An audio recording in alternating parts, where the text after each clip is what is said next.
प्रिय छात्रों, नमस्कार। एनसीईआरटी क्लास 10th मैथ्स में आप सभी का स्वागत है। आज हम प्रश्नावली 3.3 पढ़ेंगे, जिसके अंतर्गत हम समीकरण युग्म का प्रतिस्थापन विधि से हल करना सीखेंगे। तो या हम ये कह सकते हैं कि इसमें हमें दो समीकरणें दी हुई रहेंगी, तो उसमें से हम एक का मान दूसरी समीकरण में प्रतिस्थापित करेंगे, इसलिए इसका नाम ही क्या है, प्रतिस्थापन विधि है। तो आइए जैसे हम सबसे पहला सवाल हल कर लेते हैं।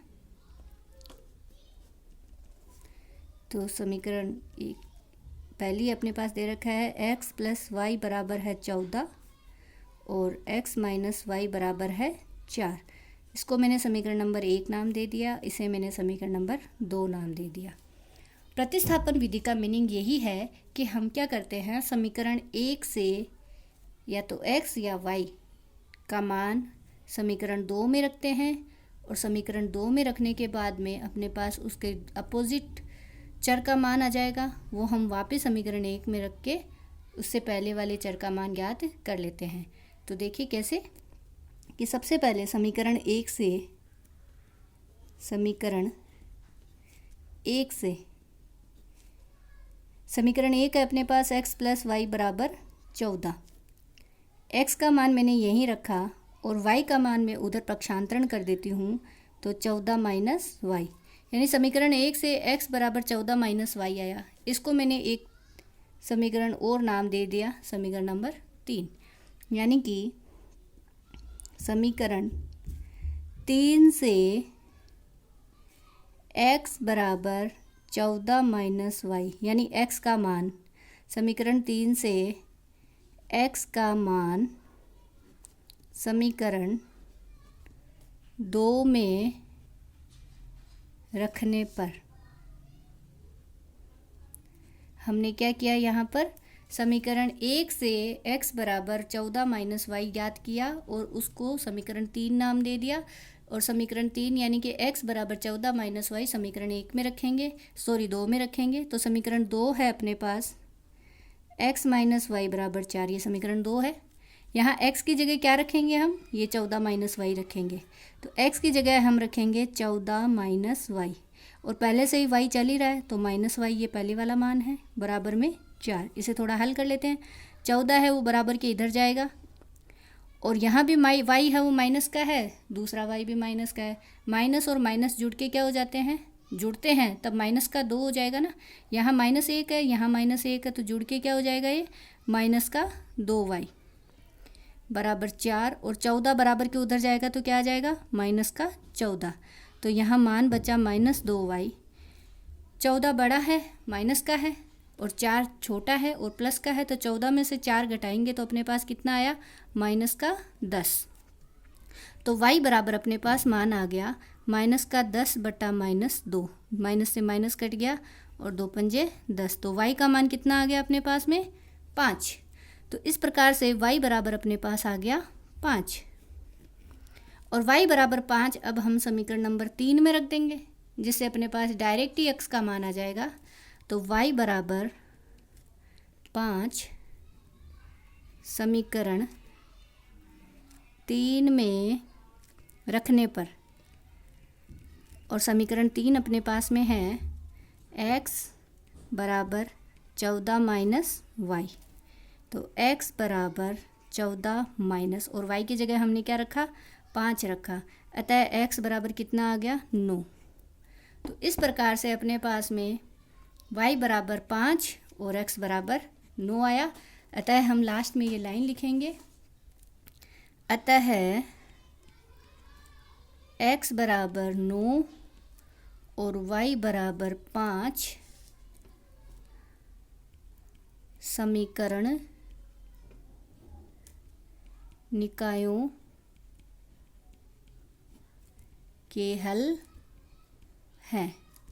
इस तरह से हमें x और y के हल ज्ञात करेंगे। कौन सी विधि से, प्रतिस्थापन विधि से। तो प्रतिस्थापन विधि को अगर हम छोटे से फॉर्म में समझना चाहें तो इसका मतलब ये होगा कि समीकरण 1 से हम x का मान, कि समीकरण 1 से हम x का मान समीकरण 2 में रखेंगे और 2 से जो y का मान आएगा उसे हम समीकरण 3 में रखेंगे।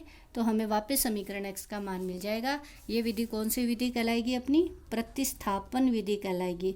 यानी कि हम इसमें मान प्रतिस्थापित कर रहे हैं, इसलिए इस विधि को हम क्या कहते हैं? प्रतिस्थापन विधि। इसी प्रकार से अब हमारा अगला जो क्वेश्चन है, सेकंड क्वेश्चन तो इसी टाइप का ही है, लेकिन इसमें क्या कह रखा है कि s माइनस टी बराबर 3 और s/3 plus t/2 equal to 6, यानी कि इसके बट्टे में भी मान दे रखा है। तो अगर अपने किसी भी सवाल में इस तरह से हर में भी मान आ जाए तो हम सबसे पहले उसका लघुत्तम लेके उस समीकरण को इस तरह के समीकरणों में कन्वर्ट करेंगे और फिर इसे हल करेंगे। तो देखें इसको कैसे हल करें हम। तो अब हमारा अगला प्रश्न है s माइनस टी बराबर 3 और s/3 plus t/2 equal to 6। तो अब हम समीकरण 2 से 3 और 2 का एलसीएम क्या आएगा? 3 दूनी 6 ही आएगा, बराबर में 6 इसमें चल ही रहा है।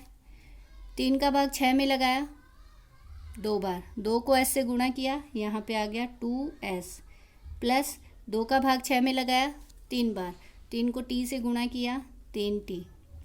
अब ये 6 का क्रॉस मल्टीप्लाई कर देंगे तो अपने पास मान बन गया 2s प्लस 3t बराबर 36। इसको मैंने समीकरण नंबर 3 नाम दे दिया। अब समीकरण 3 और समीकरण 1 से हल करेंगे। तो समीकरण 1 से सबसे पहले क्या लिखेंगे? समीकरण 1 से अपने पास s बराबर आ जाएगा 3, t का मान इधर जाएगा तो 3 प्लस t। इसको मैंने समीकरण नंबर 4 नाम दे दिया। अब जो 2 थी उसको मैंने 3 दिया, तो इसको मैंने क्या नाम दिया? 4 दिया। तो समीकरण 4 से s बराबर 3 प्लस t समीकरण 3 में रखने पर इस तरह से हम रखेंगे। तो यहाँ पे अपने पास में समीकरण 3 है 2 तो लिख दिया। s की जगह क्या लिख देगा कहीं अपन? 3 प्लस t। अगर ये 2 मान है तो इसको हम ब्रैकेट में ही लिखेंगे, प्लस 3t बराबर 36। एक चीज़ ध्यान रखना है स्टूडेंट्स, अगर मान लो कि अपने पास में यहाँ पे s के साथ गुणा में 2 भी होता तो उस समय हम उसमें डिवाइडेशन में 2 भी लिखते, है ना। जैसे अपने पास में मान लो कि समीकरण होती कि 2x प्लस 4y बराबर में 8, एक समीकरण है अपने पास। तो अपन यहाँ पे x का मान याद कर रहे हैं तो हम यहाँ इसको 2x लिख देंगे, 8 माइनस ये 4y बराबर के उधर जाएगा तो माइनस का 4y, तो x बराबर अपने पास मान आ जाएगा 8 माइनस 4y बटा 2। तो उस समय ये बटा वाला मान भी इसके साथ ही चलेगा। अगर इसके बटे में भी अगर कोई मान होता, हर में भी कोई मान होता तो वो भी हम यहाँ लिखते अपोन करके। तो इससे कंफ्यूज नहीं होना है। अगर अपने किसी सवाल में डिनोमिनेटर में हर में भी कोई मान आ जाता है तो उसको भी साथ में हम लेके हल करेंगे। अगला मान आ जाएगा 2 को 3 से गुणा किया 6 प्लस 2t प्लस 3t बराबर 36। 6 बराबर के इधर जाएगा, 2t और 3t जुड़ के 5t इक्वल टू 36 माइनस 6। तो 5t बराबर आ गया 30। तो t बराबर अपने पास आ गया 30/5 यानी 5 छक्के 30। तो t का मान आया 6। t बराबर 6 समीकरण 4 में रखेंगे। t बराबर 6 समीकरण 4 में रखने पर तो इस प्रकार से अपने पास में s बराबर 3 प्लस 6, तो s बराबर कितना आ गया? 9। तो इस तरह से s बराबर 9 और t बराबर 6 अपना समीकरण निकाय का हल होगा। इस तरह से हम इसको हल कर लेंगे। Thank you.